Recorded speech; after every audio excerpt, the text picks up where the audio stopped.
제34장 감사의 희생제를 드리라. 그러므로 우리가 그분을 통해서 찬양의 제물을 하나님께 계속해서 드리자. 이것이 그의 이름에 감사하는 우리 입술의 열매니라. 히브리서 13장 15절. 감사는 구약과 신약 모두에서 나온다. 그들로 감사의 희생제를 드리며 기쁨으로 그의 행사들을 선포하게 하라. 시편 107편 22절. 사도 바울은 구원받은 그리스도인들에게 모든 일에 감사하라 라고 권면했는데 데살로니가 전서 5장 18절. 이는 그것이 하나님의 뜻이기 때문이다. 감사가 희생일 때가 종종 있는데 때로는 감사하는 일이 마음을 아프게 할 만큼 무척 어려운 경우가 있기 때문이다. 루스벨트의 뉴딜 정책 이후로 미국인은 감사하지 않는 국민이 되었다. 복지국가의 국민들은 자기들이 마땅히 모든 것을 받아야 한다는 태도를 가지기 쉽다. 즉, 국가는 나를 먹여 살려줘야 해 라고 하면서 당연시하는 것이다. 학교에서 성경 읽기와 기도를 없애고 그 대신 진화론과 성교육을 도입한 미국은 모든 좋은 선물이 하나님께로부터 나온다는 사실을 더 이상 깨닫지 못한다. 야고보서 1장 17절. 그래서 미국을 동성 연애자들이 차지해버렸다. 어떤 나라가 감사하기를 그칠 때 하나님께서는 그 나라의 백성들을 버림받은 마음과 수치스러운 욕정에 내버려 두시어 남자는 남자와 더불어 여자는 여자와 더불어 음행하는 지경까지 이르게 하신다. 로마서 1장 21에서 28절. 1. 그리스도인은 기쁨으로 주님을 섬길 수 있다는 사실에 감사해야 한다. 자신의 고용주를 항상 기쁘게 섬기는 것이 쉬운 일은 아니다. 정부에 대해서는 더욱 그러한데 개인 소득세와 연방 준비 제도가 시행되고 미국 민권법이 발효된 이후로 미국인들은 선택권이 있었다면 결코 찬동하지도 연루되지도 않았을 일들을 자기들이 낸 세금으로 지지할 수밖에 없게 되었다. 다시 말해 자유를 잃어버린 것이다. 이처럼 정부를 섬기는 일이 어렵다는 것을 안다면 주님을 섬기는 일은 더욱 기쁨으로 할 수 있을 것이다.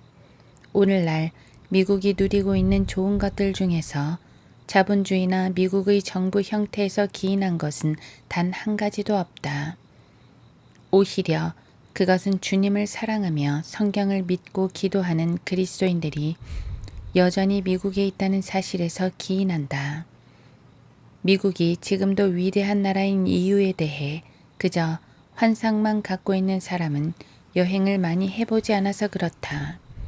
하나님께서는 우상으로 가득 찬 나라들을 가뭄, 장마, 태풍, 지진, 홍수, 화산 폭발 등으로 심판하신다. 그런 나라들은 대개 성경을 구하기가 힘들고 구원받은 사람들도 절대적으로 소수이다. 한 번은 어떤 모슬렘이 내 사무실을 방문한 적이 있었다. 나는 그에게 물었다. 당신의 선지자인 마호메트는 당신을 위해 무엇을 해주었습니까? 그분은 내게 진리를 주었습니다. 아니, 그게 아니라 내 질문은 그가 당신을 위해 무엇을 해주었냐는 것입니다. 무슨 말인지 모르겠는데요. 그러자 나는 다시 이렇게 물었다. 나의 선지자께서는 나를 사랑하셔서 나를 위해 죽으셨습니다.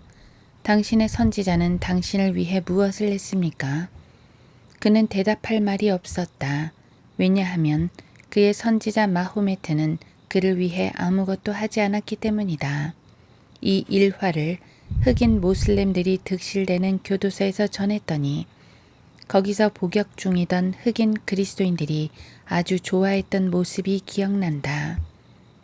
여기에 사랑이 있으니 우리가 하나님을 사랑한 것이 아니요 그분이 우리를 사랑하시고 그의 아들을 우리 죄들을 위하여 화목제물로 보내신 것이라. 요한일서 4장 10절. 만약 당신이 당신을 사랑해서 당신을 위해 죽어줄 수 있는 사람에 대해 모른다면 어떻게 당신이 다른 사람들에게 사랑에 관해 말할 수 있겠는가? 사람이 친구들을 위하여 자기 생명을 내어놓는 것보다 더 위대한 사랑은 없나니. 요한복음 15장 13절. 부처도 바호메트도 마리아도 당신을 위해 자신의 생명을 내어놓지 않았다. 하지만 내가 섬기는 주님께서는 내가 그분의 친구가 아니었을 때조차 나를 사랑하셔서 나를 위해 죽으셨다. 로마서 5장 6에서 10절. 그 사랑은 당신에게도 해당된다. 나를 사랑하셔서 나를 위해 죽으신 분을 주인으로 모시고 있는데 어찌 그분을 섬기는 일이 힘들다고 불평할 수 있겠는가? 2. 우리가 진화의 산물이 아니라는 사실에 대해 하나님께 감사드려야 한다. 너희는 주, 그가 하나님이심을 알라. 우리를 지으신 분은 우리들 자신이 아니라 그분이시라. 시편 100편 3절. 나의 조상 중에는 원숭이가 없다. 당신의 조상이 원숭이라고 생각한다면 그것은 어디까지나 당신의 문제이다. 설사 내게 다른 감사의 제목이 없다 해도 이 사실 하나만으로도 하나님께 감사드릴 수 있다. 사람들은 내가 교황을 원숭이 인간이라고 부르면 발작을 일으키려고 한다. 그러나 로마 카톨릭의 공식 입장에 따르면 창세기는 신화이고 창세기 1장에서 11장은 진화론의 조명 아래 해석되어야 한다. 그렇다면 교황부터 추기경, 주교, 신부에 이르기까지 그들은 모두 그야말로 원숭이 인간들인 것이다. 그들이 그렇게 믿는다고 하지 않았는가? 하나님께 감사드리는 것은 내가 과학자들처럼 어떤 틀린 가정이나 가능성을 의존하지 않아도 된다는 점이다. 나는 나를 만드신 분이 누구신지 알고 또한 그분께서 어머니 자연이 아니라는 사실에 감사드린다. 인간이 하나님의 형상을 따라 창조되었다는 사실이 인간과 동물을 구분지어 준다고 성경은 말씀한다. 창세기 1장 26, 27절. 비록 그 형상이 죄로 인해 타락하여 망가진 상태임에도 불구하고 인간은 여전히 하나님의 모습을 간직하고 있다. 우리는 이 점에 대해서 하나님께 감사드릴 수 있는 것이다. 3. 우리에게 선한 목자가 계시다는 사실에 대해 하나님께 감사드릴 수 있다. 우리는 그의 백성이요 그의 초장의 양이로다. 시편 100편 3절. 주는 나의 목자시니 내가 부족한 것이 없으리로다. 시편 23편 1절. 나의 목자는 나를 개인적으로 알고 계시며 요한복음 10장 14절. 나를 위해 죽으실 정도로 나를 사랑하셨다. 요한복음 10장 11절. 부처는 그의 추종자들 중 어느 누구를 위해서도 죽을 마음이 없었다. 그는 그의 아내를 부양하기 위해 일하는 것조차 거부했다.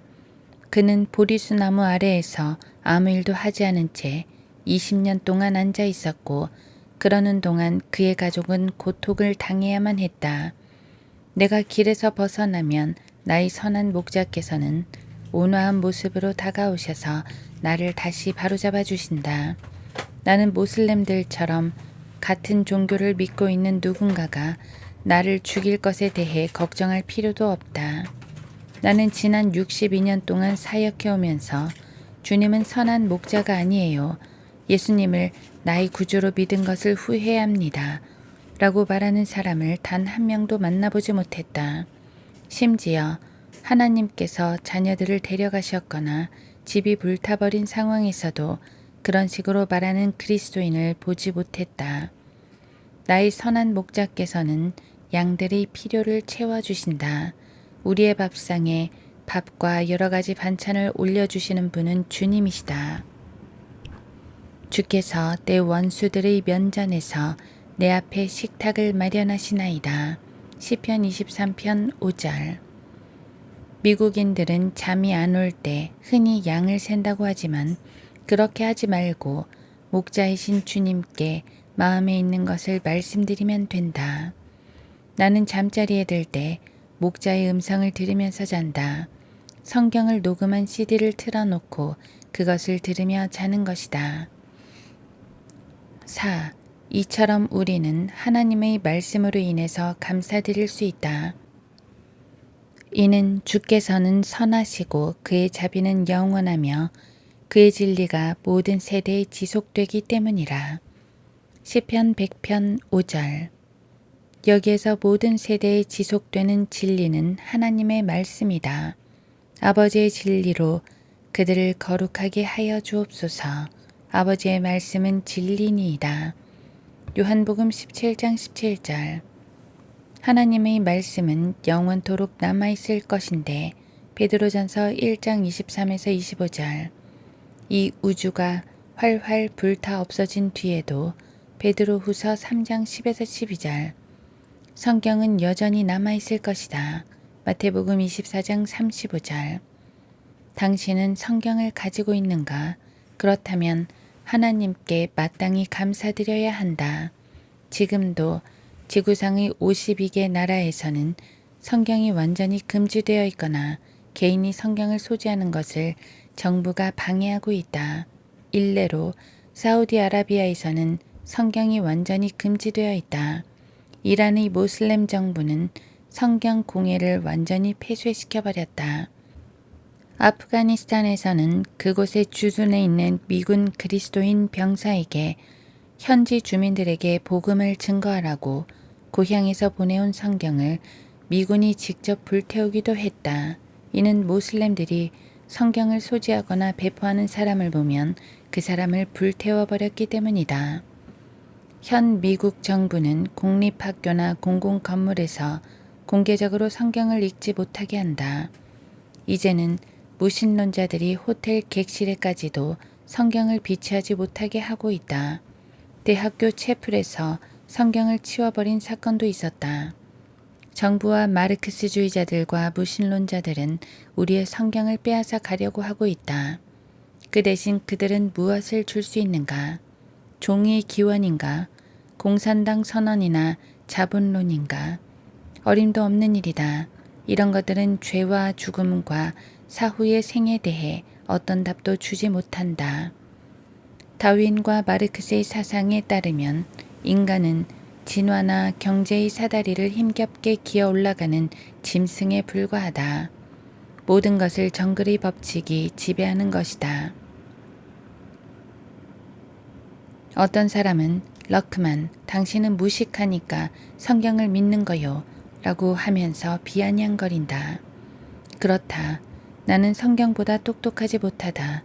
10살 때부터 시작해서 황반 변성이 생길 때까지 나는 책을 하루에 한 권씩 읽었다. 그러나 성경과 같은 책은 발견하지 못했다. 그런 책을 알고 있다면 내게 알려주기 바란다. 나는 언제라도 열린 마음을 갖고 있다. 오히려 성경을 읽지 않는 자들이 자기 마음을 닫고 있는 것이다. 만약 내가 죄도 짓지 않고 슬픔도 겪지 않으며 필요한 것도 없다면 이 복된 성경이 필요 없을 것이다. 중세 암흑 시대와 종교개혁 당시에는 그리스도인들이 성경을 위해 자신의 목숨을 내어주기까지 했다. 오늘날에도 이런 나라들이 여럿 있다. 당신은 성경을 갖고 있는가? 그렇다면 그 성경으로 인해 하나님께 감사드리라. 5. 찬양을 받으시기에 합당하신 하나님을 모시고 있음에 감사해야 한다. 기쁨으로 주를 섬기라. 노래하며 그의 임재 앞으로 나아오라. 시편 100편 2절. 죽은 종교들의 특징 중 하나는 노래가 없다는 점이다. 아무짝에도 쓸모없는 신들은 그들을 찬양하는 노래가 없다. 알라나 마호메트를 노래하는 모슬렘은 없다. 이런 말을 여러 번 했더니 누군가가 내게 마호메트에 관한 노래가 하나 있다고 했다. 하나밖에 없다고. 마호메트가 알라의 마지막 선지자이고 모든 인류의 완전한 본이라면 왜 노래가 하나밖에 없는가? 나는 예수 그리스도에 관한 노래가 500곡이 담긴 찬송가를 가지고 있다. 다른 찬송가 4권을 좀 더 뒤지면 100곡 정도는 더 나올 것이다. 그렇게 보면 예수 그리스도에 관한 노래는 600곡인데 반해 마호메트에 관한 노래는 딸랑 한 곡밖에 없는 것이다. 모슬렘들은 그 정도로밖에 그들의 선지자를 존경하지 않는다. 그만큼 그 선지자는 모슬렘들을 위해 해준 것이 없는 것이다. 감사하라. 내게는 조 복스라는 친구가 있다. 그는 제2차 세계대전 이후에 미국으로 건너온 독일인으로 미군에 입대하여 미국 국적을 얻기 위해 한국 전쟁에 참전했었다. 크리스마스 시즌이 되었을 무렵 조의 부대는 얼어 죽을 듯한 추위를 견디고 있었다. 병사들은 크리스마스 저녁으로 칠면조 통조림을 보급받았는데 추위로 얼어버린 깡통을 총검으로 힘들게 따서 먹느라 대부분이 궁시렁대며 불만을 표출하고 있었다. 병사들을 점검하고 있던 중대장이 조에게 물었다. 조, 지낼만 한가? 네, 중대장님. 정말로 이것은 군인이 먹을 수 있는 최고의 음식입니다. 독일에서는 이런 것을 한 번도 먹어본 적이 없습니다. 정말 훌륭합니다. 중대장님도 즐거운 크리스마스 되십시오. 그러자 중대장은 미소를 지으면서 이렇게 말했다. 조, 하나님께서 자네에게 복 주시기 바라네. 자네 같은 병사가 부대 안에 200명만 더 있으면 좋겠네. 주님께서는 당신에 대해서도 그렇게 생각하고 계신가? 아무리 최악의 상황에서도 이와 같은 감사하는 마음을 가지면 우리는 우리의 대장을 기쁘시게 해드림으로써 칭찬받을 수 있게 된다. 만사 형통하고 배부르고 건강하며 돈이 넉넉할 때는 누구나 감사할 수 있다. 하지만 자녀가 아프고 전기세를 낼 돈도 없고 차는 고장이 나서 수리비가 엄청나게 나오고 병원에서 암 진단을 받고 밥상에 김치 반찬 하나밖에 없을 때도 당신은 감사할 수 있는가? 그때야말로 감사드려야 할 때이다. 그렇게 감사의 희생제를 드림으로써 당신은 주님께서 주시는 어떤 것들이 아니라 주님을 사랑한다는 사실을 보여드릴 수 있는 것이다. 펜사콜라의 한 요양원에서 지냈던 솔타라는 자매가 있었다. 그녀는 25년 동안 침상에 누운 채로 지내왔었다. 그럼에도 불구하고 때가 방문할 때마다 그녀는 항상 승리의 기쁨을 만끽하고 있었다. 내가 솔터 자매 주님을 찬양해 보세요 라고 말할 때면 그녀는 요양원이 떠나갈 정도로 우렁차게 주님을 찬양하라 라고 외쳤다. 사지가 멀쩡하고 운동도 할 수 있는 당신이 교회 안에서 찬양하는 것보다 훨씬 크게 외쳤던 것이다. 나는 말했다. 솔터 자매, 하나님께서 복 주시길 원합니다. 자매님 같은 그리스도인이 교회 안에 200명만 더 있으면 좋겠어요. 구원받은 그리스도인은 정말로 감사드릴 일이 없는 상황에서조차 최소한 지옥에 가지 않는다는 이 한 가지 사실만으로도 감사할 수 있다. 정말 감격스럽지 않은가? 지옥에서 불타는 가운데 영원을 보내지 않아도 된다는 사실이 기쁘지 않은가? 나는 정말로 기쁘다. 나는 구원받았을 때 이제는 지옥에 가지 않는다는 사실로 인해 난생 처음으로 하나님께 감사드렸었다. 아는 게 그것밖에 없었기 때문이다. 하지만 내가 하늘나라에 가게 되었다는 사실을 인지했을 때는 더욱 감사했다. 지옥에 가지 않을 뿐만 아니라 하늘나라에도 가게 되었다니. 영광, 영광, 하나님께 감사하라. 우리는 우리가 어디에 가게 되고 또 누가 그곳으로 우리를 인도하실지 알고 있다. 디모데후서 1장 12절.